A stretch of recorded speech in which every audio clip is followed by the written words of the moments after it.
이사야 43장 21절 구약성경 1020페이지.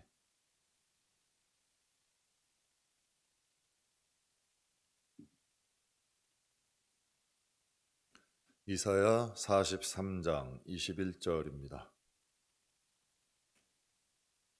우리가 잘 아는 말씀인데요. 우리 같이 함께 봉독하겠습니다.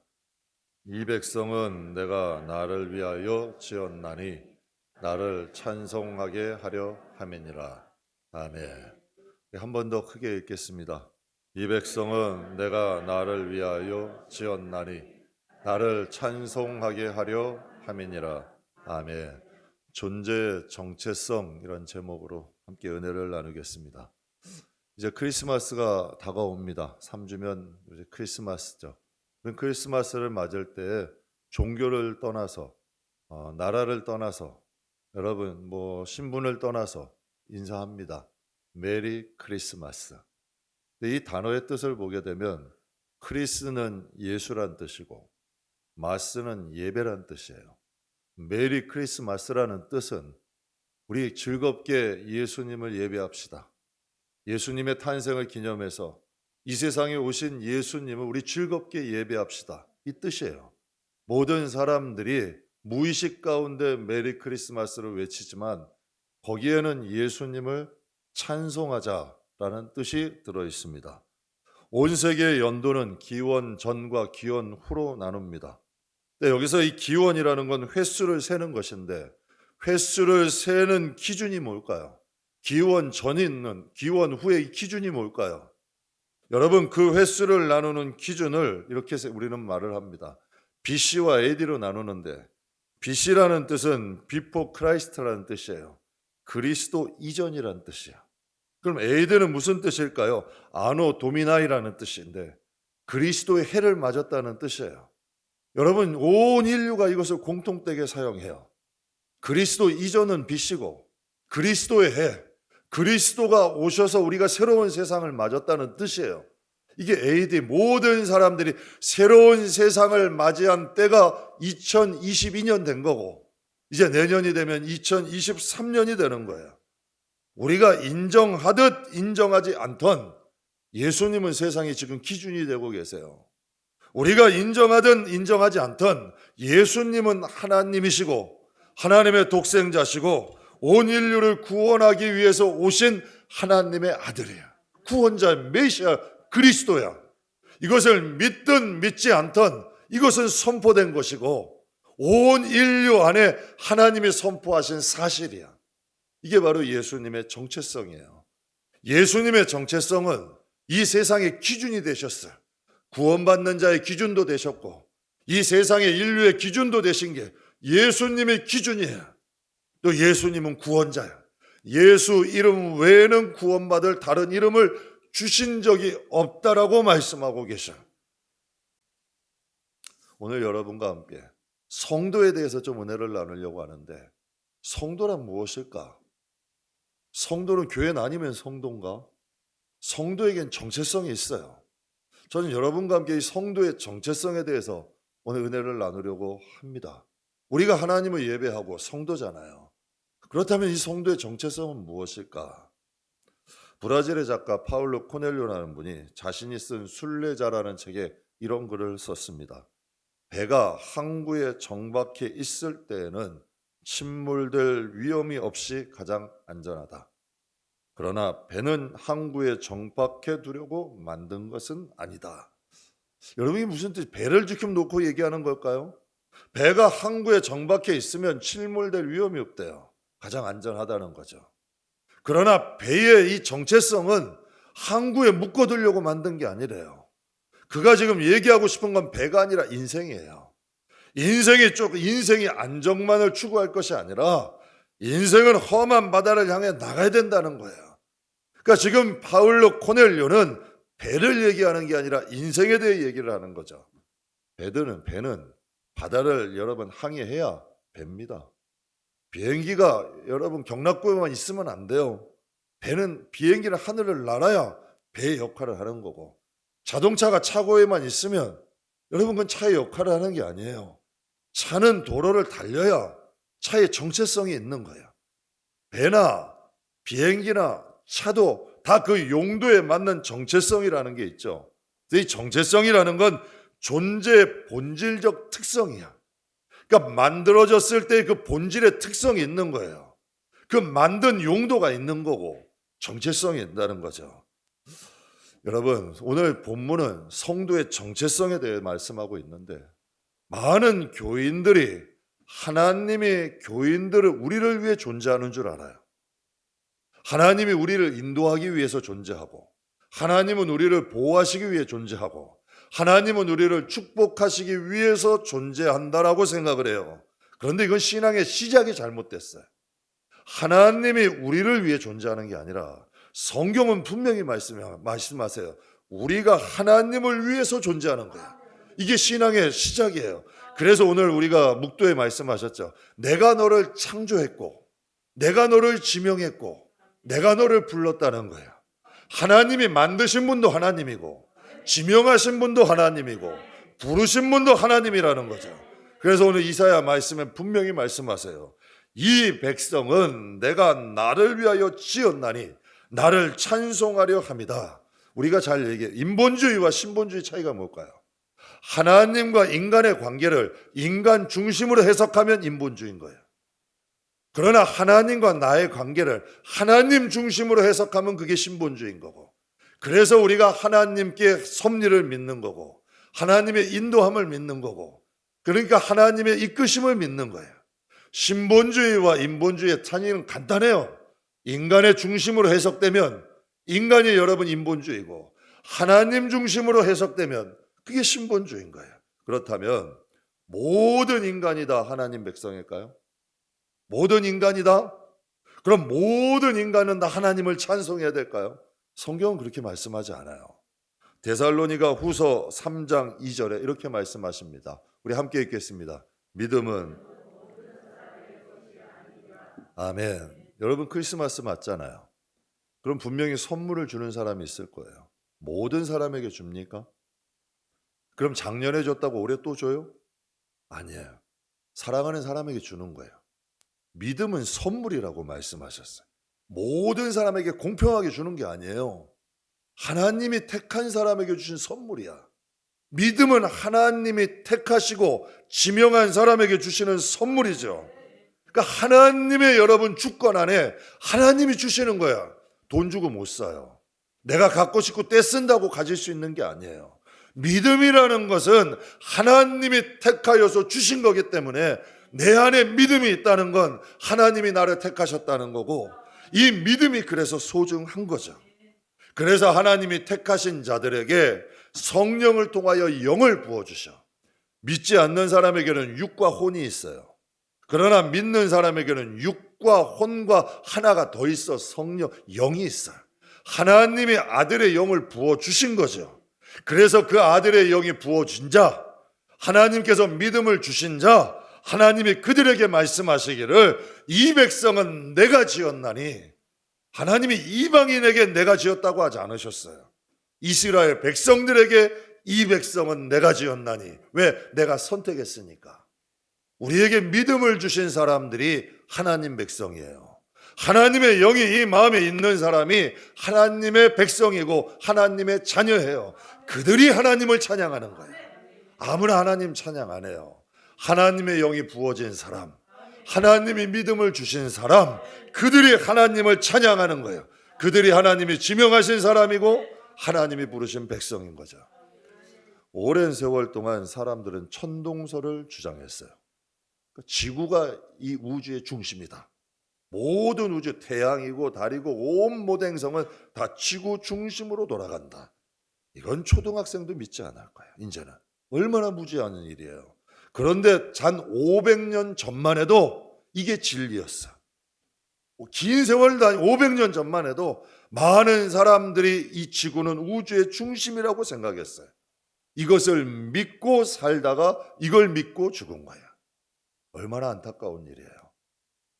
이 간단한 진리도 모르고 살다가 여러분 세상을 살다 지구가 중심인 줄 알고 살다 죽은 거야. 이 우물안 개구리죠. 어리석은 일 아니에요. 저는 하나님을 모르는 사람들도 이와 같다고 생각합니다. 육신이 전부인 줄 알고 살아가요.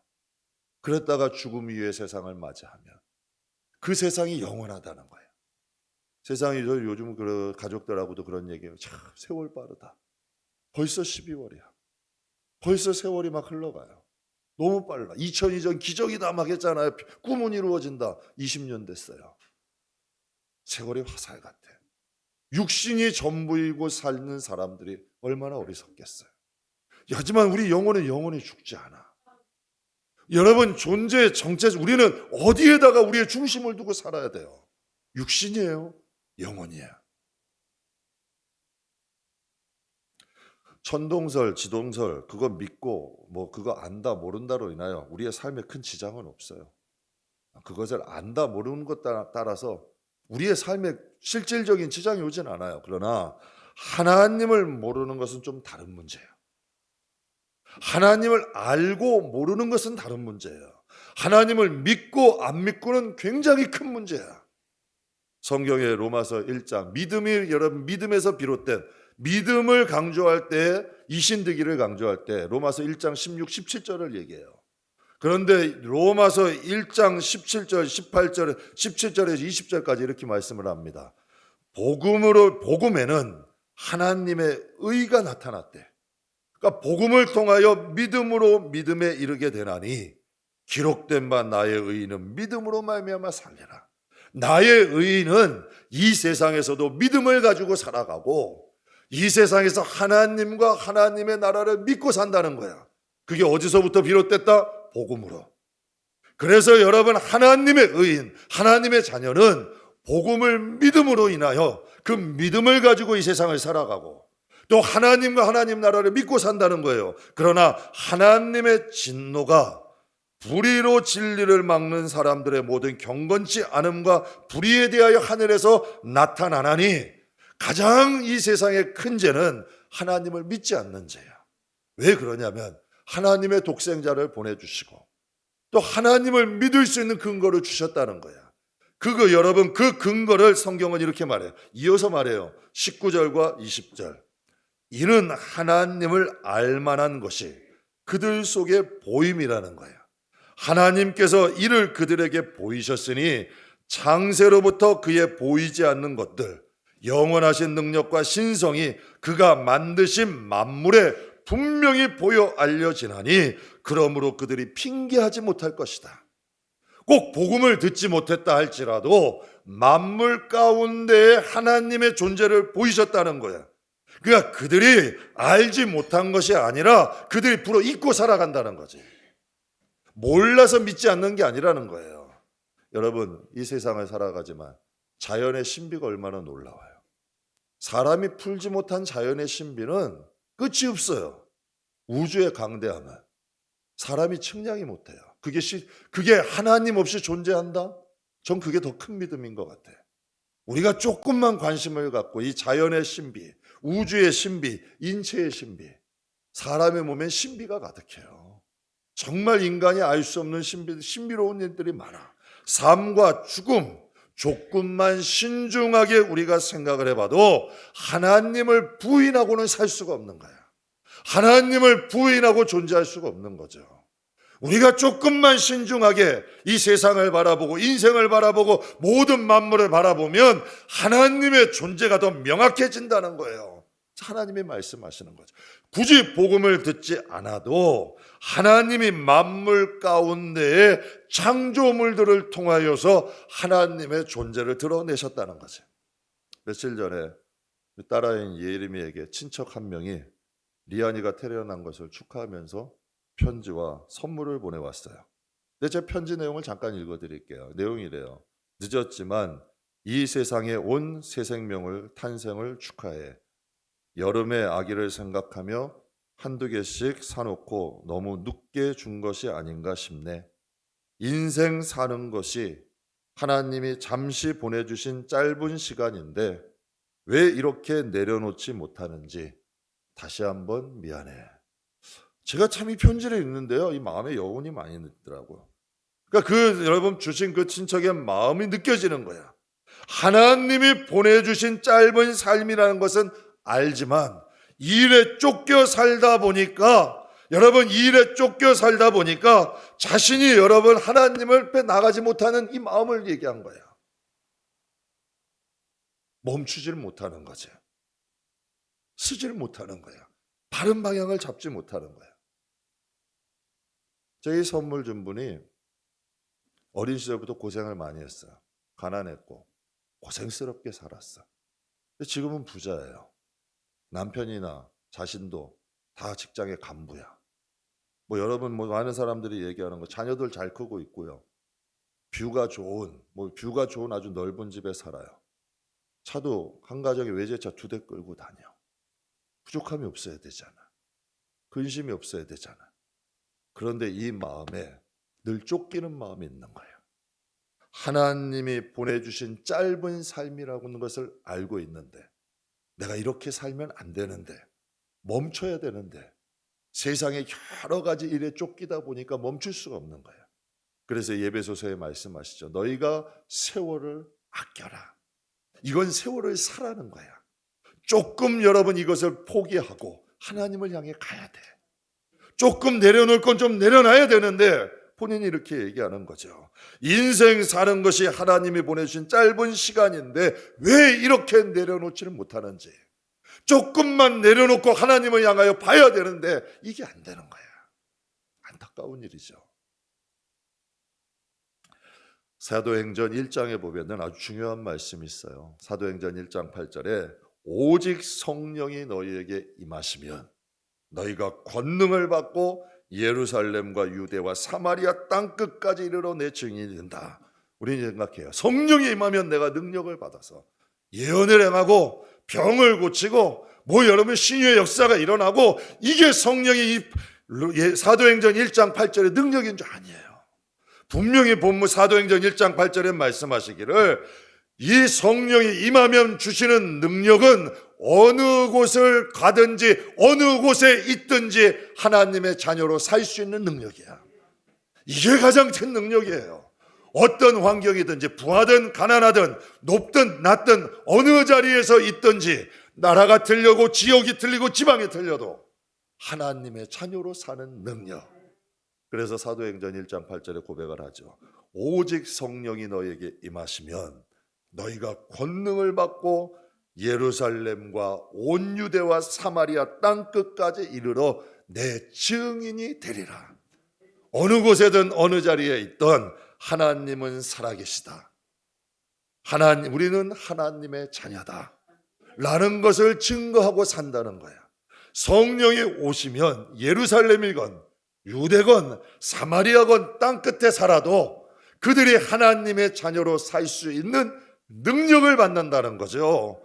하나님의 능력이 있으면 멈출 수 있어요. 하나님의 능력이 있으면 어느 자리 아무리 바빠도 하나님의 자녀로 살 수 있어. 한 교회 장로님이 계속 매일 새벽 기도를 나오신대요. 그런데 그분이 이런 말씀, 그 목사님이 물었대요. 아니 아무리 성도님, 오늘도 아주 급한 수술이 많은데 새벽에 나오셨냐고. 그랬더니 그분이 이런 말을 하더래요. 목사님, 내가 새벽 기도를 나오지 않으면 그냥 환자들이 환자로만 보인대요. 하나님이 만드신 피조물로 안 보이고 그냥 나에게 돈을 벌어다 주는 환자로 보인다는 거예요. 그러나 내가 이렇게 기도해야만이 나는 크리스찬 의사가 된다는 거예요. 근데 내가 기도하지 않으면 그냥 돈벌이 하는 의사가 돼버리고 만돼요. 그래서 제가 피곤하지만 나와서 예배하는 거예요. 똑같이 일상을 살아가지만 존재가 틀려지는 거예요. 성령이 임하면 달라진다는 거죠. 한국 기독교 초기의 선교사들은 거의 젊은 대학생들이었어요. 많이 배운 대학생들이었어요. 해방 전 일제시대 우리나라는 최빈국이야. 그런데 그들의 질병을 고쳐주고 그들의 가난의 문제를 해결해주고 무지함으로 인하여 고통받는 그 조상들을 위해서 가르치고 치료해주고 자신이 가지고 있는 것들을 나눴어요. 그리고 선교를 한다는 목적으로 여러분 그들이 한복을 입고 상투를 들고 갓을 쓰고 다녔어요. 정말 우리나라 음식은 맵고 짜고 시고 그렇잖아요. 맞지 않는 음식들인데도 그 불편한 옷을 입고 불편한 음식을 먹으면서도 그들이 심한 박해와 핍박을 받으면서도 한 일은 오직 복음 전하는 거예요. 희생과 헌신한 거죠. 왜 그랬을까요? 그것이 가치 있다는 것을 아니까.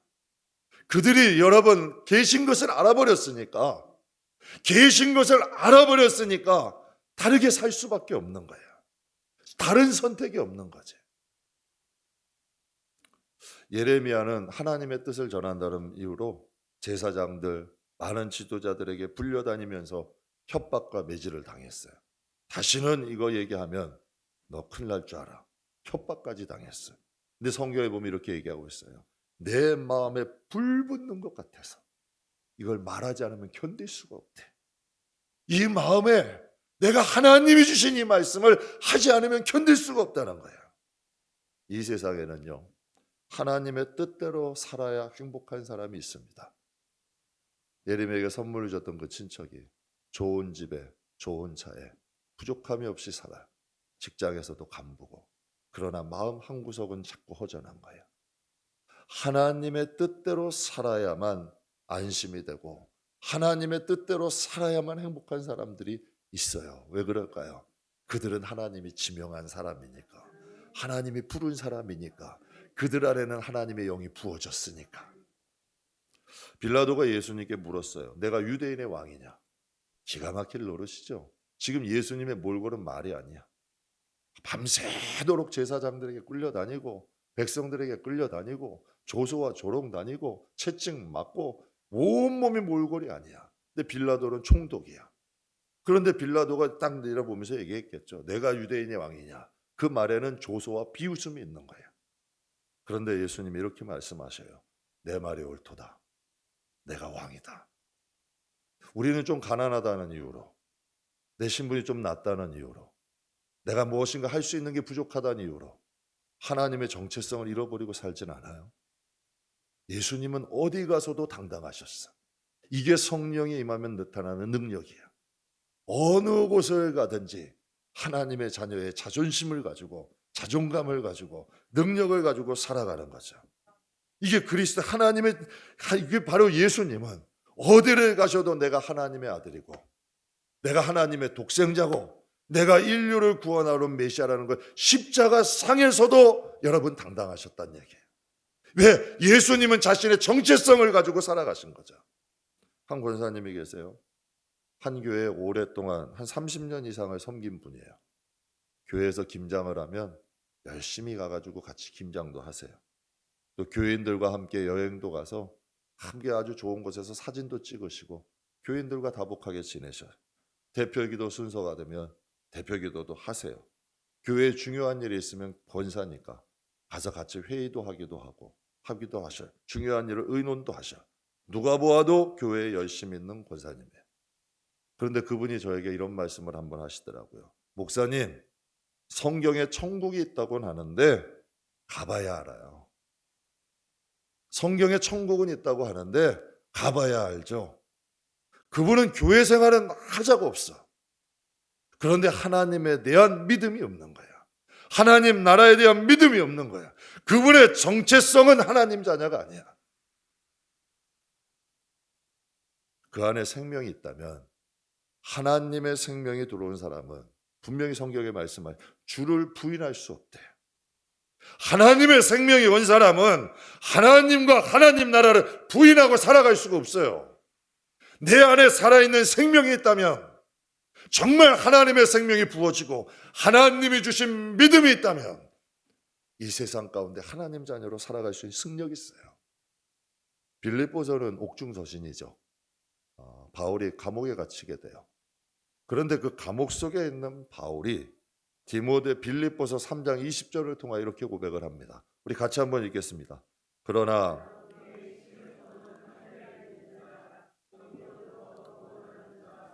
그리스도를 기다리노니.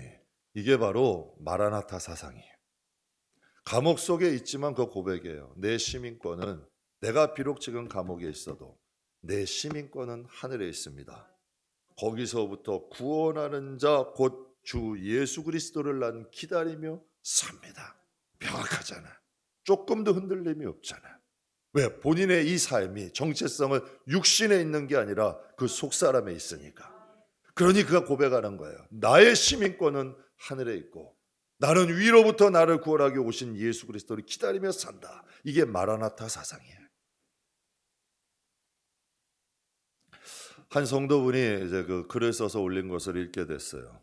그 글에는 이런 그 내용이 있었습니다. 제법 큰 교회였던 것 같아요. 한 교회에서 대대적으로 전도대회 광고가 선포됐어요. 대대적으로 우리 교회 전도대회 합니다 하고 선포가 된 거예요. 그래서 전도에서 가장 많이 전도한 분들에게는 상품을 주시는데 상품이 어마어마해.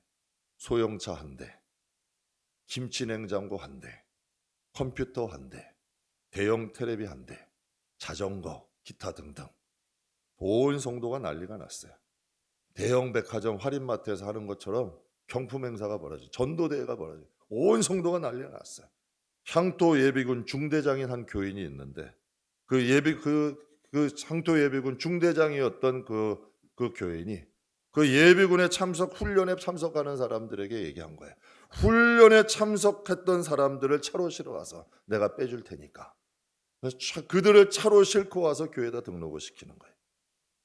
유치원의 원장님이었던 그 교인은 유치원 교사들을 유치원 차로 싣고 와가지고 교회에 등록을 시켰대요. 또 어떠한 분은 심지어 어떤 분은 다른 교회에 다니는 분들에게 품앗이를 제안하는 거예요. 다음에 그 교회에서 하면 내가 가서 등록할 테니까 이번에 우리 교회에 와서 좀 등록을 해달라. 그분이 그것을 보면서 그 글을 이렇게 썼어요. 그렇게 수백 명이 교회에 나오면 과연 몇 분이나 계속 신앙생활을 하실까요? 그렇게 이렇게 나오신 분들이 과연 교회에 대한 좋은 기억을 가지실까요? 그런 글을 쓰셨더라고요. 제가 나이 많은 분들이 모여 계시는데 가서 전도를 좀 했었어요. 그 가운데 이제 전도를 하니까 한 나이 많은 분이 저에게 이렇게 말씀을 하시더라고요. 목사님, 아무개 교회는 나오면 얼마 주는데 목사님 교회는 가면 얼마 줘요? 사랑하는 성도 여러분, 그렇게 교회에 나온 분들이 이 코로나 시대에 믿음 지킬 수 있을까요? 정말 내가 하나님의 자녀고 정말 예수님은 나를 위해 십자가에 못 박히셨다. 하나님의 자녀의 정체성을 가지고 과연 이 시대를 살아갈 수 있을까요? 하나님이 분명히 성경에 보면 키질하신다고 말씀하셨어요. 불로 시험하신다고 말씀하셨어요. 성도는 그냥 곳간으로 안 가요. 분명히 예수님이 말씀하신 거예요. 곳간에 들이기 전에 키질하신다 하셨고 불로 시험을 하신다고 말씀을 하셨어요. 그런데 과연 그 불로 키질하시고 불로 시험하시고 키질하시는 것을 그 고난과 핍박을 견딜 수 있을까요? 그리고 이런 생각을 해봤어요. 과연 그런 분들이 천국을 가시면 행복하실까? 그런 분들이 과연 천국을 가면 행복하실까? 하나님을 사랑하지도 않고 예수 그리스도의 십자가의 가치도 모르는데 하나님이 다스리시고 통치하시는 그 나라가 과연 행복하겠냐는 얘기죠. 분명히 오늘 성경의 본문에 말씀하세요. 이 백성은 내가 나를 위하여 지었나니 나를 찬송하게 하려 하십니다. 하나님께서 지으신 것은 우리의 육체가 아니에요. 하나님의 영을 부으신 우리 속사람이야. 우리 영혼이에요. 그들은 하나님을 떠나면 죽어요. 그래서 요한복음 15장에 말씀하신 거예요. 포도나무에서 떨어진 가지는 말라질 수밖에 없다는 거예요. 우리는 사나 죽으나 하나님 안에 있을 때에 사는 사람들이야. 이게 성도의 정체성이에요. 하나님을 믿고 그 안에서 살아갈 때에 행복을 느끼는 존재들이야. 왜? 우리 안에 하나님의 생명이 있기 때문에. 이게 성도의 존재의 정체성입니다.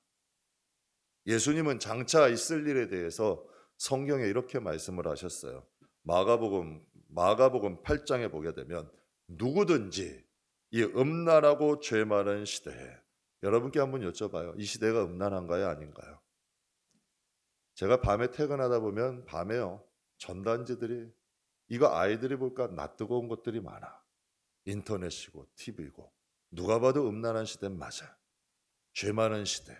죄가 합법적으로 벌어지고 있잖아요. 음란하고 죄 많은 시대가 맞아요.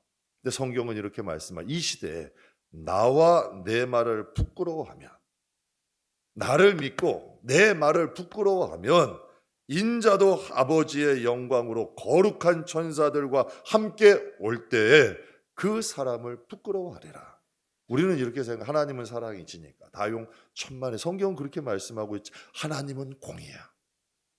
너희가 이 음란하고 죄 많은 시대에 나와 내 말을 부끄러워하고 너희가 이 세상을 살아가면 나도 하나님의 천사들과 함께 영광 가운데 올 때 그 사람을 부끄러워할 것이다. 근데 한편에 11에서 11장에 또 좀 다른 말씀을 하고 계세요. 그들이 이제는 더 나은 본향을 사모하니 곧 하늘에 있는 것이다. 이러므로 하나님이 그들의 하나님이라 일컬음을 받으심을 부끄러워하지 아니하시고 그들을 위하여 한 성을 예비하셨느니라. 이렇게 말씀하세요. 한 부류에게는 내가 영광 가운데 올 때 그들을 부끄러워할 것이고, 한 부류에게는 정말 이 세상을 살아가지만 본향을 사모하며 하나님 나라를 사모하며 살아가는 그들에게는 내가 그들의 하나님이라 일컬음 받는 것을 부끄러워하지 아니하리니, 즉 하나님이 자랑하신다는 얘기예요. 저들은 나의 자녀다라고 하나님이 말씀하신다는 얘기죠. 그리고 그들을 위하여 한 성을 예비하리라. 예수님이 제자들 가운데 있을 때 예수님이 당신이 떠날 것을 말씀하셨어요. 그때 제자들이 두려웠어. 그래서 그들이 주님께 말씀드리니 주님이 이렇게 말씀하셔요. 내가 너희 거할 곳을 예비하고 내가 너희를 데리러 다시 오겠다. 말씀 마무리하겠습니다. 하나님은 창조주세요. 하나님은 우리 영의 아버지입니다. 저는 하나님을 만나기 전에 하나님이 제 영의 아버지인지 몰랐어요. 저는 교육전도사 때 하나님을 만났어요. 진짜 하나님을 만났어요. 진짜 하나님이 내 영의 아버지야. 나를 낳으신 분이고 내 안에는 하나님의 영의 생명이 있어요. 그래서 성경에 아바, 아버지라 부를 수 있는 권세를 주신 거예요. 이게 하나님의 자녀의 권세예요. 모든 것은 하나님으로부터 시작되었어요. 우리는 그분의 택하신 하나님의 자녀들이에요. 그렇기 때문에 우리가 이 세상 어디에 있든지 우리는 하나님의 증인으로 하나님을 찬송하면서 사는 것, 이게 바로 우리 존재의 정체성이에요. 우리가 어느 곳을 가든 무슨 일을 하든 어떻게 살아가건 우린 하나님의 자녀고, 또 우리가 그곳에서 하나님을 찬송하며 살아가는 거예요.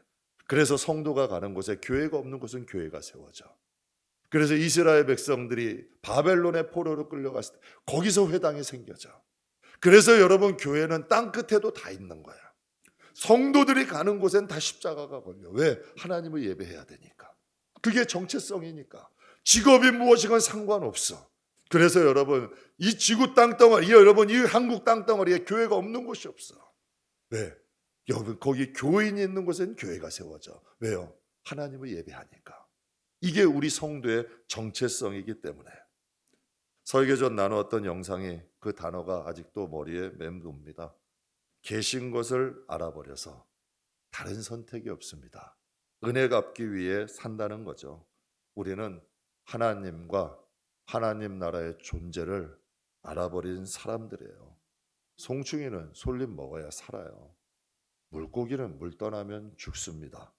성도는 살아도 죽어도 주를 위해 존재하는 사람들, 이게 성도인 줄 믿습니다. 사랑하는 성도 여러분, 이 성도의 정체성을 빼앗기지 마십시오. 이 정도의 정체성을 잘 지키시기를 바랍니다. 성도는 성도다울 때에 가장 아름답습니다.